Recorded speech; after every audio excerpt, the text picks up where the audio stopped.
ល្បីស្អុយឈ្មោះក៏គ្រប់ពេញអាស៊ីលីសាកម្ពុជាតារាថៃត្រូវប៉ូលីសចាប់ខ្លួនក្រោយសង្ស័យបែកធ្លាយវីដេអូក្តៅសាច់ជាមួយគូស្នេហ៍កូនមហាសេដ្ឋី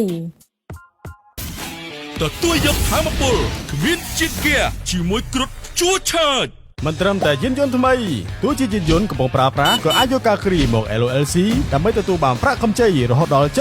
75% នៃតម្លៃយានយន្តដែលកំពុងប្រើប្រាស់កាលពីថ្ងៃទី13ខែមករាកន្លងទៅសារព័ត៌មានចិនសូហ៊ូបានចេញផ្សាយព័ត៌មានអាស្រូវតារាចម្រៀងស្រីលីសាសមាជិកក្រុម Blackpink និងគូស្នេហ៍លោក Frederick Arnold ត្រូវបានប៉ូលីសចាប់ឃាត់ខ្លួននៅក្នុងប្រទេសថៃមូលហេតុនោះគឺដោយសារតែពួកគេទាំងពីរនាក់ប្រព្រឹត្តទង្វើមិនសមរម្យនៅទីសាធារណៈខណៈចូលរួមពិធីជប់លៀងលក្ខណៈឯកជនមួយរបស់ពួកអភិជននៅទីក្រុងបាងកកប្រទេសថៃ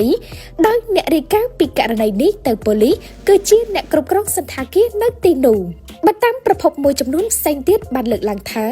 នាងលីសានិង Frederick គឺមិនមែនត្រូវប៉ូលីសចាប់ខ្លួនទេដោយពួកគេគ្រាន់តែទៅប៉ូលីសបង់ថ្លៃពិន័យរដ្ឋបាលហើយក៏ចាក់ចេញវិញ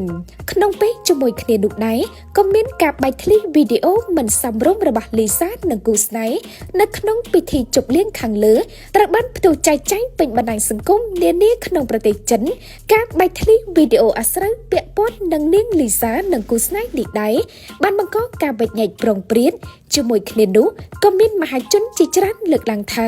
ប្រសិនបើរឿងនេះជារឿងពិតនោះកេរ្តិ៍ឈ្មោះនាងលីសានឹងត្រូវខូចខាតស្ដារឡើងយ៉ាងណាមិញក៏មានមហាជនមួយចំនួនទៀតបញ្ចេញគំនិតដែរថា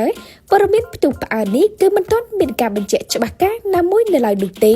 ដូច្នេះសាធារណជនគួរកុំទាន់ជឿបង្ហាញមតិអវិជ្ជមានដែលបង្កការប៉ះពាល់ដល់កេរ្តិ៍ឈ្មោះនិងមុខមាត់របស់លីសានិងគូស្នេហ៍ Frederick